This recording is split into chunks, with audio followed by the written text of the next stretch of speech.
Bonjour à tous, bienvenue ici, vous êtes au bon endroit, au bon moment. Aujourd'hui, je vous lis un texte inspirant d'Eckhart Tolle, Le pouvoir du moment présent. Comment se libérer du mental? Lorsque quelqu'un va chez le médecin et lui dit qu'il entend des voix, celui-ci l'enverra fort probablement consulter un psychiatre. Le fait est que de façon très similaire, presque tout le monde entend en permanence une ou plusieurs voix dans sa tête, et qu'il s'agit du phénomène involontaire de la pensée que vous ne réalisez pas avoir le pouvoir d'arrêter. Ce ne sont que monologues ou dialogues continuels. Il vous est certainement déjà arrivé de croiser dans la rue des démons qui parlent sans arrêt tout haut ou tout bas. En réalité, ce n'est pas très différent de ce que vous et tous les gens normaux faites, sauf que vous le faites en silence. La voix passe des commentaires, fait des spéculations, émet des jugements, compare, se plaint, aime, n'aime pas, et ainsi de suite. Ce que cette voix énonce ne correspond pas automatiquement à la situation dans laquelle vous vous trouvez dans le moment. Elle ravive peut-être un passé proche ou lointain, ou bien alors imagine et rejoue d'éventuelles situations futures. Dans ces moments-là, la voix imagine souvent que les choses tournent mal et envisage des résultats négatifs. C'est ce que l'on appelle l'inquiétude. Cette bande sonore s'accompagne parfois d'images visuelles ou de films mentaux. Et même si ce que la voix dit correspond à la situation du moment, elle l'interprétera en fonction du passé. Pourquoi? Parce que cette voix appartient au conditionnement mental qui est le fruit de toute votre histoire personnelle et celui de l'état d'esprit collectif et culturel dont vous avez hérité.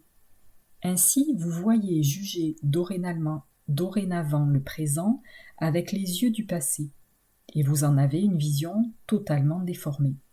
Il est fréquent que chez une personne, cette voix intérieure soit son pire ennemi. Nombreux sont les gens qui vivent avec un bourreau dans leur tête qui les attaque et les punit sans cesse, leur siphonnant ainsi leur énergie vitale. Ce tyran est à l'origine des innombrables tourments et malheurs. Mais la bonne nouvelle dans tout cela, c'est que vous pouvez effectivement vous libérer du mental. Et c'est là la seule véritable libération. Vous pouvez même commencer dès maintenant. Écoutez aussi souvent que possible cette voix. Prêtez particulièrement attention aux schémas de pensée répétitifs, à ces vieux disques qui jouent et rejouent les mêmes chansons, peut-être depuis des années.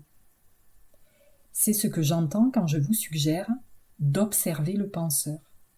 C'est une autre façon de vous dire d'écouter cette voix dans votre tête, d'être la présence qui joue le rôle de témoin. Lorsque vous écoutez cette voix, faites-le objectivement, c'est-à-dire sans juger. Ne condamnez pas ce que vous entendez, car si vous le faites, cela signifie que cette même voix est revenue par la porte de service. Vous prendrez bientôt conscience qu'il y a la voix et qu'il y a quelqu'un qui l'écoute et qui l'observe. Cette prise de conscience que quelqu'un surveille, ce sens de votre propre présence n'est pas une pensée.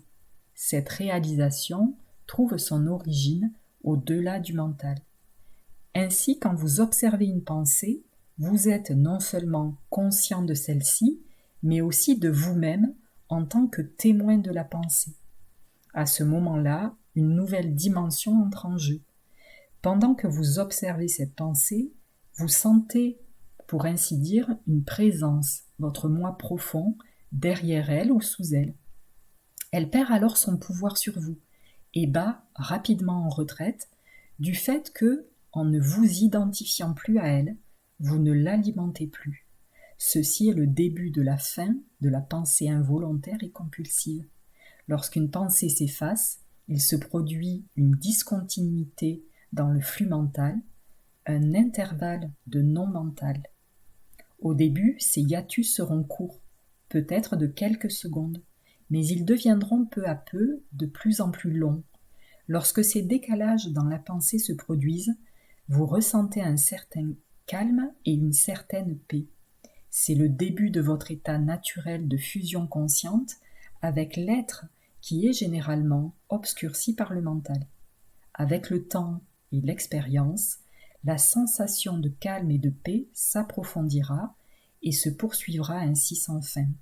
Vous sentirez également une joie délicate émaner du plus profond de vous.